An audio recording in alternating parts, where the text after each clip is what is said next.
Well, we've heard from somebody, finally. Bama Budweiser speaks out because of all the fallout from the controversial Bud Light campaign and its continual yield of casualties. Here we go. In this eye-opening video, we are going to delve into the aftermath of Alistair Heiderscheide's ill-fated marketing maneuver and its impact on Anheuser-Busch Inbev, which has been significant. It's also affected their distributors and the employees of those distributors, and not in a good way. We're going to focus in on the story of Bama Budweiser, a Montgomery-based beer distributor in the great state of Alabama. They actually took to the airwaves to express their discontent and essentially address the repercussions of the social influencer controversy that led to a significant decline in Bud Light sales nationwide. And newsflash, many other Anheuser-Busch brands as well. So let's start with the heart of the matter and not bury the lead. Steve Tatum, Vice President and General Manager of Bama Budweiser, delivered a very powerful online radio ad that continues to run to this day. It sheds some light on their stance and the response that they got from Anheuser-Busch. Tatum voices his frustrations at Bama Budweiser and emphasizes that they did not support the controversial issue involving the trans social media influencer. He clarifies that the custom beer can that was featured in the "They Who Should Not Be Named's" video was not for sale and lacked proper approval. Of course, this essentially parrots what the current CEO at Anheuser-Busch has been saying and been trying to get other people to say. Now, Tatum highlights that the repercussions faced by the Bud Light brand, well, it resulted in new leadership. Well, we'll have to see how that new leadership does, because if they stick by the ESG garbage that got this neo-Marxist ball rolling in the first place, there's not going to be much change, if any at all. But hey, I digress. Now, the impact of this Bud Light backlash is a staggering 21.4% decline in U.S. sales across the market, and that's year over year to date. Meanwhile, rival brand Molson Coors, with their, Miller Lite and Coors Light sub-brands, are experiencing significant growth, as has been highlighted in many videos far and wide. And that's just in the same period. I imagine they'll continue to grow as more and more people abandon Anheuser-Busch Inbev products. Bama Budweiser's radio spot resonated with some of their listeners, gaining some very positive feedback and, of course, support from all across the country, because something like this is gonna go viral, especially if you're going against the approved narrative grain. And of course, that's all well and fine, and actually good in some respects, but it still leaves most consumers incredibly underinformed.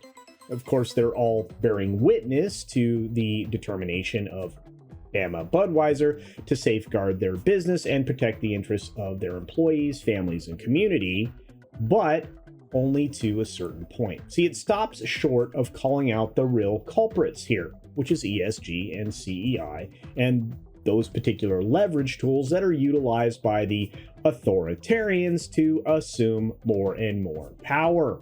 Because, hey, money. While Tatum reiterates that their commitment to providing excellent service and building friendships, also emphasizing that they refuse to let a few individuals dictate consumer choices, they're likely in the same position as the larger brewer conglomerate itself.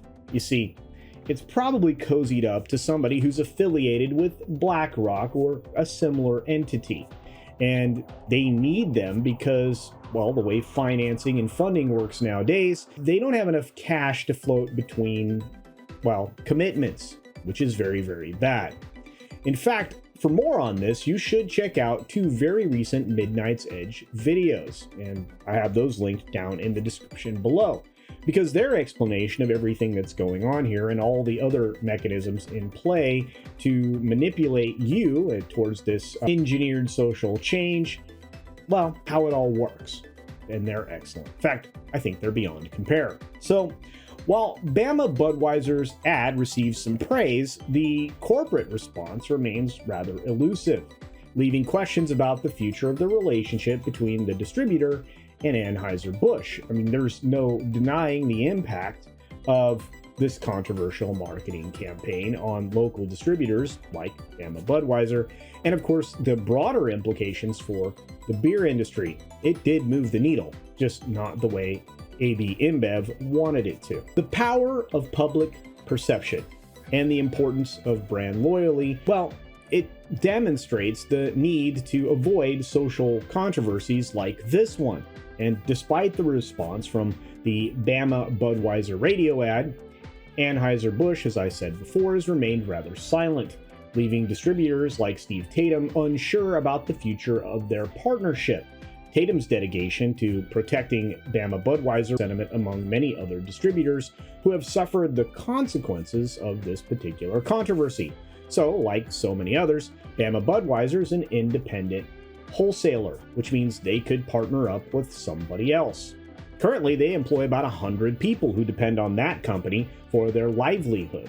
Tatum emphasizes they're, of course, very deeply rooted in the local community, with their employees obviously living and working in the same area. The decline in the Bud Light sales and other Anheuser-Busch products just affects more than the bottom line. It actually has direct impact on the people that, well, deliver that beer and market it to you. This highlights the fallout that extends beyond the financial losses. It raises questions about brand integrity, the importance of proper approval processes, and the potential influence of social media choices, influencers, whatever, on what consumers ultimately will accept or not accept. This incident, more than that, serves as a cautionary tale for other companies who are looking to highlight a social media figure. It also obviously brings maybe to their attention that the ESG funding mechanisms and the neo-Marxism is, something that they should maintain robust oversight over and maybe try to shed from their business practices, their operations. Bama Budweiser seems to be staying true to the brand's core, even as the brand they partnered with is seemingly running very far afield. Those values seem to be something that Budweiser left behind when they were acquired by Inbev, a Belgian company. This may actually cause many distributors to reevaluate all of their partnerships.